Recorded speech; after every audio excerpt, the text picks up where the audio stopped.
होडल विधानसभा क्षेत्र में अपने आवास पर प्रेस वार्ता के दौरान कांग्रेस प्रदेश अध्यक्ष उदयभान ने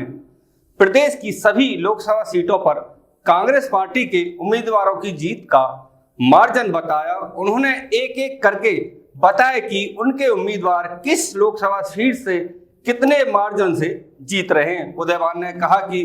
खुद पूर्व मुख्यमंत्री मनोहर खट्टर अपनी सीट से 40,000 वोटों से हार रहे हैं, जिसकी वजह से वह बौखलाए हुए हैं और अधिकारियों को चुनावों में नतीजे आने के बाद धमकी दे रहे हैं।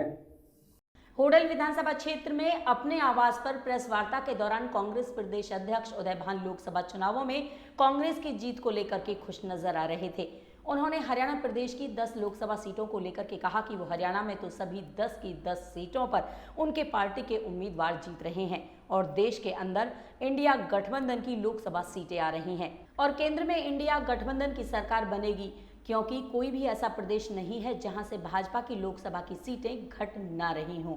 प्रदेश अध्यक्ष उदयभान ने हरियाणा प्रदेश की सभी लोकसभा सीटों पर कांग्रेस पार्टी के उम्मीदवारों की जीत का मार्जिन बताया। उन्होंने एक एक करके बताया कि उनके पार्टी के उम्मीदवार किस तरह लोकसभा सीट पर कितने वोटों से जीत रहे हैं। उदयभान ने कहा कि खुद पूर्व मुख्यमंत्री मनोहर लाल खट्टर अपनी सीट से 40,000 वोटों से हार रहे हैं, जिसकी वजह से वो बौखलाए हुए हैं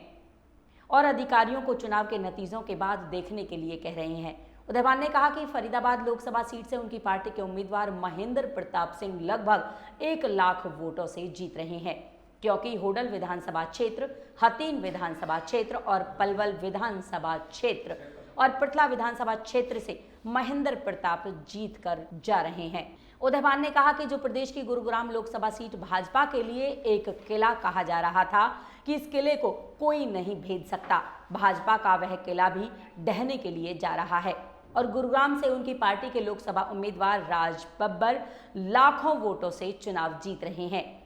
क्योंकि भाजपा को लोगों ने बुरी तरह से नकार दिया है और प्रदेश में कांग्रेस पार्टी की आंधी चल रही है। उन्होंने कहा कि पिछले विधानसभा चुनाव में भाजपा ने हरियाणा में नारा दिया था कि 75 पार, लेकिन भाजपा इस नारे को पार नहीं कर पाई और अब की बार उनकी पार्टी इस नारे को पार करेगी। करोड़ इनको दे दिए, गरीब लोगों को देंगे, किसानों को करेंगे, किसानों को कर्जा माफ करेंगे और जो हम महिलाओं को जो देंगे 1 लाख रुपए, युवाओं को देंगे, जो कांग्रेस के मैनिफेस्टो में जो वायदे किए हैं उससे इकोनॉमी बूस्ट होगी, वो पैसा सर्कुलेशन में आएगा, गरीब लोगों को महंगाई से राहत मिलेगी, बेरोजगारी से राहत मिलेगी, उनको रोजगार मिलेगा, 30 लाख की नौकरियां दी जाएंगी।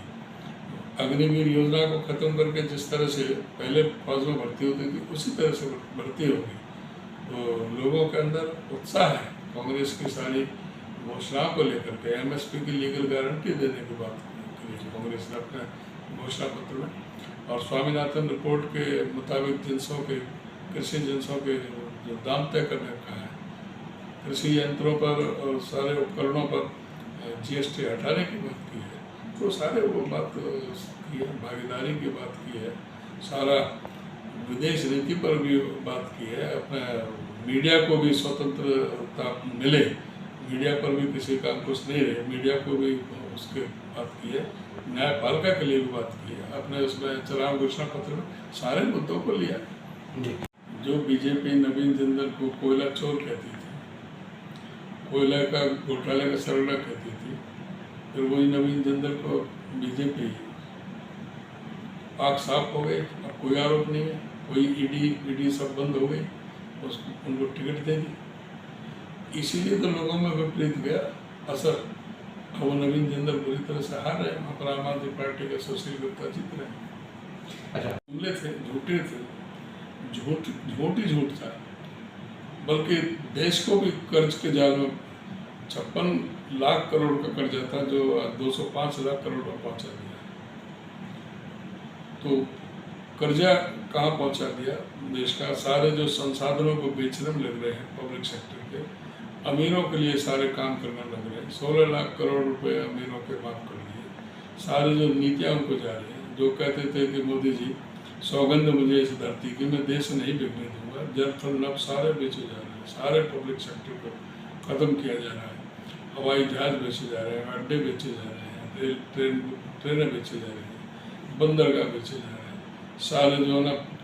कोयले की खदानें हैं उनको पूरी तरह से उनको दे दिया सारा, बिजली के कारखाने सारे दे दिए, प्राइवेट कर दिए। तो पूरी तरह से लोग अब बहकाने में नहीं आ रहे, जो सारा सिस्टम ठीक है। उन्होंने अपना इस्तेमाल करके जो लोगों को गुमराह करने की कोशिश किया, मीडिया को इस्तेमाल करके, अब वो लोग भी समझ गए, मीडिया भी समझ गया। अब पूर्व मुख्यमंत्री इस प्रदेश के अधिकारियों और कर्मचारियों पर ये दोषारोपण करने लगे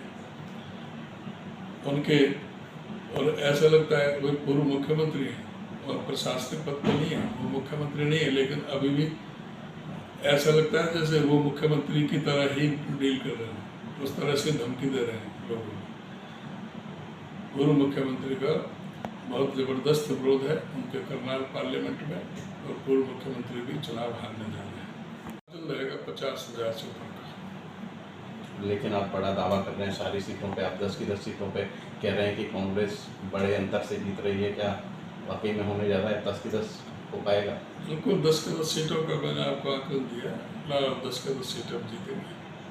अच्छा, अगर इन्होंने 75 पार का झूठा नारा दिया तो पिछली बार, हम 75 पार करके दिखाएंगे। चलिए, हमसे बात करने के